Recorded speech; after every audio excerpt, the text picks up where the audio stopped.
Members and friends, how are you today? Let's look at the return of serve. It's a very, very important shot because it starts the point from a receiving's point of view. The ultimate is to put the ball in the court. I cannot overemphasize this point. It doesn't have to be pretty, it doesn't have to be hard, it has to hit the court.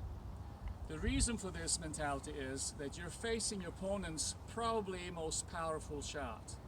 Your opponent has an option to go in left, right, hard, soft. So you are basically guessing and responding to a very fast shot. So losing that point on the return of serve, you're basically giving it to your opponent. I don't care if he or she hits the shot afterward as a winning shot, we'll make adjustments. But they have to hit that first shot after the serve. So let's take a look at the return of serve. Contact point will probably be a little higher up than your ground stroke. So if your regular ground stroke contact is here, the contact on the return of serve is probably going to be a little higher up because the ball is coming from a higher point and the trajectory will bring the ball up. So automatically I'm looking at visually making the contact a little higher up. I'm preparing my upper body and my shoulders for that contact. I'm hoping that you will let me, as a server, take at least 1 or 2 steps before I have to make contact. That allows me then to find the distance and to adjust to the contact point. So, in doing so, I have watched you in your warm-up serve, so I know roughly what's coming my way. Not exactly, but roughly. Based on that, I'll take a distance around the baseline. If the serve is really, really hard, I'll be slightly behind the baseline so that I can, before you make contact, as you're making contact, have a quick split step. That allows me now to move left or move right.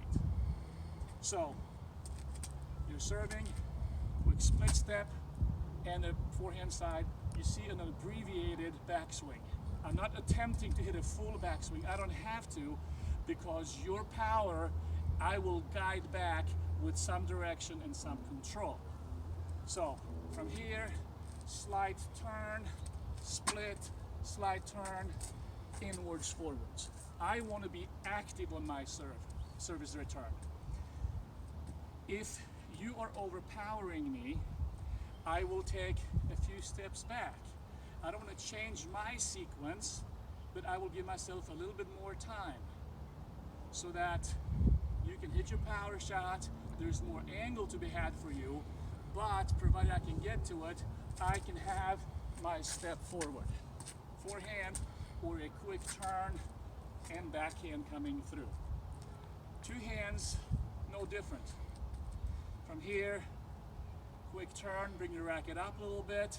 If you have time to move your feet, step through, come on through it. If you don't have time, just shift and make contact.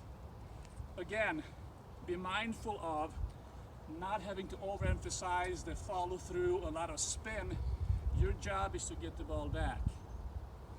If you get the ball back continually and your opponent beats you on the first shot, then what they're telling you is your return is not good enough. But you still have to make them do something. So then you have to make a decision. How much risk will you take? Let's see if they can beat me on 2 shots instead of 1. So now you can hit the ball a little bit deeper, meaning the ball has to go a little higher up across the net.